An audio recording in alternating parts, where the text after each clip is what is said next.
Okay, so what is up guys? Welcome back to our YouTube channel. No, doon sa recent video natin, alam ko, nagtanong ako kung gusto nyo ba nakita ako. Pero yun nga, may mga sumagot na oo daw.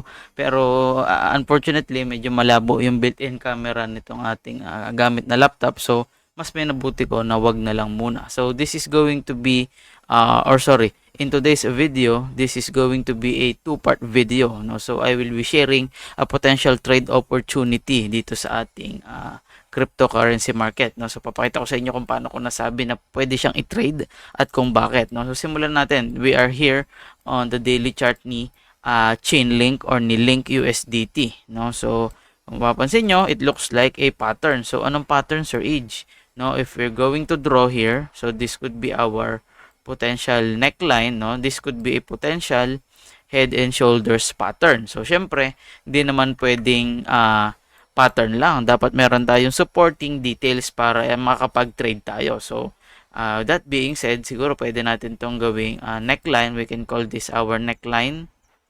Ayan, this is going to be our neckline. Siguro gawin natin template, daily trend line. So, it's going to be our neckline. And then, syempre, ito yung ating shoulders, head, and then the last shoulder. Pero paano yan? Sir H, saan ka dyan entry? Saan ka dyan mag-e-exit, no? So, if ever na magkaroon ng breakdown dito sa ating neckline, which is ito, ayan, ito ang ating tinatawag na neckline, yung pinakita natin kanina, yung area na yan, that's going to be our neckline, no?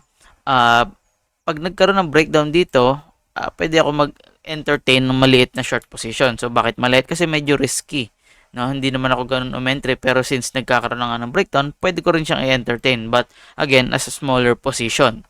No, so Sir Age, let's say maka-entry ka nga dito. Saan ka mag-exit? So kukuhain natin yung target ni head and shoulders. Conservatively, ganito siya kuhanin. This is going to be the highest point of the head, no, papunta dito sa ating neckline. And then syempre, hilahin lang natin siya dito sa ating neckline. So this is going to be its target. So lagyan natin ng price. Ayan, hindi pala ito. Sorry. Ito pala yung price, no? So that is going to be the target around 7.29, no? Na link, na price ni link yung magiging target. So if gagamitan ko naman siya ng fibs at saka ng divergences ng iba ko pang strategy, paano ko siya i-chart, paano ako magkukuha ng entry? So this is going to be something like this. Kung papansin nyo, this is going to be a series of a high and a higher high dito. Sorry, dito siya. Yeah, so that's going to be a high and a higher high. While dito sa ating RSI and RSI ay high and lower high.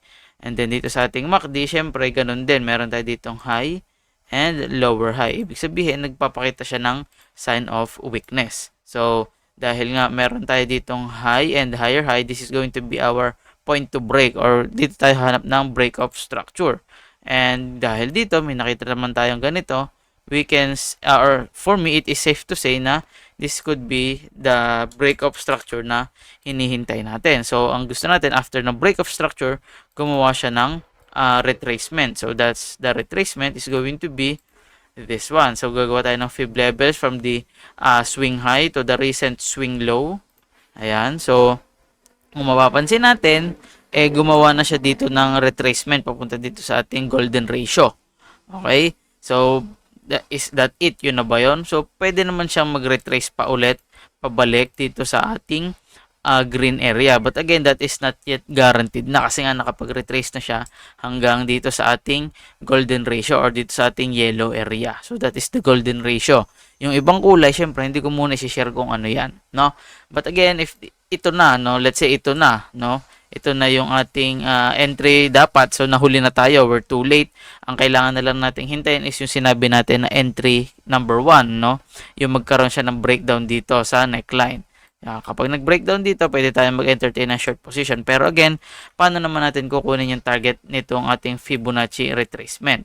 No? Ganito ko siya kukuhain. Let's say, ito na yung pinaka-retracement niya. Recent swing high to the recent swing low. And then, yung ating retracement. And then, syempre, ilalak ko. So, the target is going to be around 6.52. So, if entry tayo na short dito, maka-exit tayo ng 7.29, that is good. Pero again, pwede po siyang umabot ng 6.52 to 5.48 something area based on this chart. No, but again, conservatively, the target is going to be 7.29.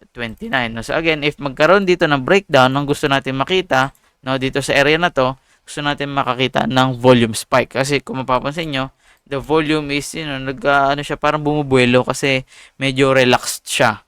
No? So, that is going to be it for the part 1 of the video. For the part 2 of the video, again, huwag niyong kalimutan mag-like, comment, at subscribe. Huwag niyong kalimutang i-follow or subscribe itong ating YouTube channel, no? The second part is going to be uploaded in the next day, no? So, yun lang. Maraming salamat. Sana meron kayo natutunan. Kung meron kayong question, pwede nyo ilagay dyan sa baba.